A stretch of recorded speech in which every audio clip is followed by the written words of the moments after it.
It is the Mark and Brian radio program. With us on the phone, as we said, we haven't talked to Jenna in quite a while.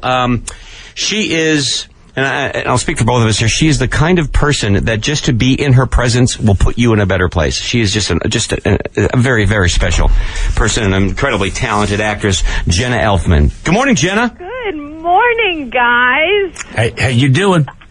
I'm good. I'm so excited to talk to you. Well, good talking to you because you've got a new television show. It's Accidentally on Purpose, Mondays, 8:30 on CBS. How's the show going? It's awesome. We're having so much fun being just ridiculous and funny and so much talent on the show. I'm like completely enjoying myself. Well, we got to be on the set for a short time of when Dharma and Greg, and you had and this was your invention, or you brought it in, the cussing jar. Do you have a cussing jar on the set of Accidentally on Purpose? No, we just cuss away. Okay, good. All right, you've lifted. Now, Jenna, was there any hesitation to go back to a full-time sitcom schedule in your life? No, I was actually quite eager to do so. After Dharma and Greg, I took some time off of just, okay, let that settle out, and then I didn't think I was going to do television again, and then one day I kind of was like, what am I doing? I love it so much. I miss it. I love doing comedy. I love performing in front of a live audience. And so that began the journey of trying to find another show to come back with, which funny comedies apparently don't grow on trees. So,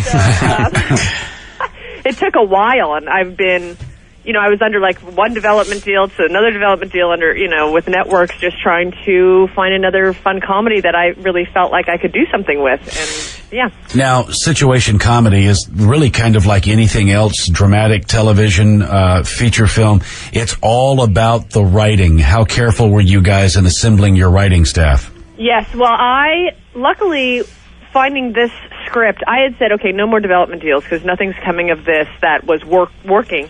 And the second I decided to just be a free agent, I wanted to find a script that was already written, and 2 weeks later, this script came my way. It has executive producers already on, a great head writer already on, so they assembled the staff. They did all of that. And I was just, for me, in my journey of it, I was just very picky about finding a writer with a script. The initial, the showrunner, that I felt that, had a humor that I could do something with. And so that was my kind of participation in that. Well, Evelina types in, she's one of our switchboarders, she types in on our screen, your new show is amazing. Oh, I love hearing that. That's awesome. Yeah, these days, I don't watch a lot of television, but there's obviously with the economy being what it is, a lot of networks jump to reality programming because it's cheap and people watch it. I know, it's kind of like ancient Rome. I feel like we're like in the Colosseum again. It does, doesn't it? Programming. It's a little bit like watch the car wreck of humanity. It'll make you feel better about your own life. Yeah, I guess that's it. But people do watch it. Yeah. And so, and then we read stories in here. Most of the networks are canceling their soap operas because it's so expensive.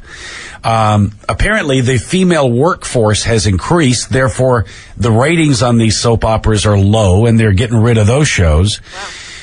And then you got NBC, who beginning at 10 o'clock at night, they're putting Jay Leno on. So scripted shows that involved cast and crew and lights and camera, it's not as easy to get on the air anymore as it used to be. No, that's why I very much don't take for granted that I am on a show that I love. And I really cherish every moment of it because I know it is hard to come by that, it's almost scarce in a way, without getting worried about it. It's just, I know it's not the most common thing in the world. And luckily CBS is very patient with their shows. And, they don't like operate out of total fear and just start pulling the plug on everything and going into a panic. They're, in my experience, a more confident network to work for, and that has been refreshing. So for those of our listening audience who haven't checked it out yet, can you kind of describe what you are and what the show's about? Yeah, I play a film critic in San Francisco who had been going out with the owner of the paper, who's very handsome and rich, and it was going out for 3 years, and he takes me to the top of the Eiffel Tower and gives me marzipan. I'm like, okay, no. So I go to a bar. I'm like, boo-hoo, with my girlfriend and my sister, and I meet a 22-year-old guy, and I have a one-night stand and end up pregnant, and I decide to keep the baby, and he wants to be there for the baby because his dad walked out on him, but he's barely employed and lives in a van, so I end up having him move in with me down the hall, a total stranger, but I don't want the father of my child living in a van. But we try to keep it platonic because we want our relationship. It's like there's an unwieldy age difference, and that could get crazy. And we want to keep it together for the baby, but it's not the easiest thing to uphold when there's a hot 22-year-old sleeping down the hall. Okay. Fun. And he brings in his crazy loser friends, and my house turns into a frat house oftentimes. And so it's just these characters and the relationships of the difference of reality and getting to know each other, but he's like an awesome guy, and so the relationship starts evolving.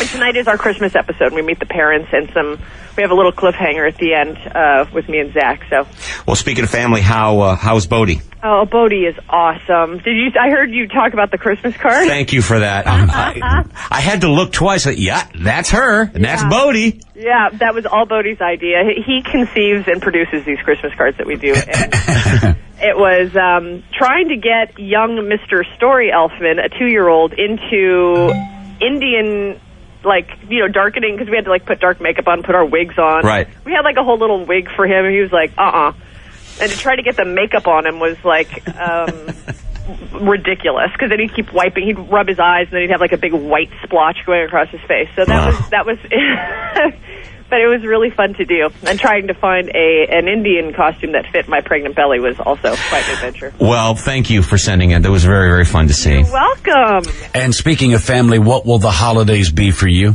We'll be hosting Christmas for our family, and making the annual Monte Cristo sandwiches. You love Monte Cristo. I didn't know that was an annual thing. That's tradition then? That's my mom.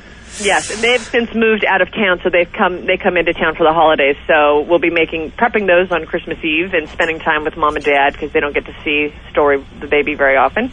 Many people make the mistake of too much turkey on a Monte Cristo. Turkey. Oh, good. I feel like we do that on Thanksgiving.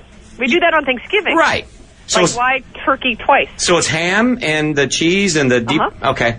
Yeah, and then a little Parmesan. Yeah, good. No. Powdered sugar. Yeah. And a little jam. Yeah. And then we do some meatball soup and stuff. We do it brunchy, so it's not a full-fledged meal, because everyone's sitting around the tree catching up anyway. So. And so you're talking about total how many people in the house? Probably 14. That's a good pile of folks. It is, but at least we don't have to go anywhere. Right. Because we got a little bit selfish with having now we're the ones that have the kid, and I'm pregnant too, so I'm kind of can I just park it here and you guys come to me? That'd be awesome. I'm happy to host. I'm happy to prep the food, as long as I don't have to get in the car and go anywhere. I'll just want to enjoy some time off.